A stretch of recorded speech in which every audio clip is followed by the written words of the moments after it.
Hello, today I'm in Nissan X-Trail.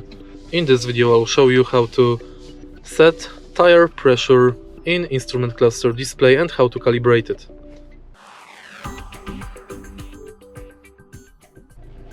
In the beginning, check what is your correct tire pressure for each tire, front and rear. And now take a look at the instrument cluster display. Navigate through it using this panel on the steering wheel. Go to settings and now enter tire pressures. Now target front, set the tire pressure, but firstly let's change tire pressure unit.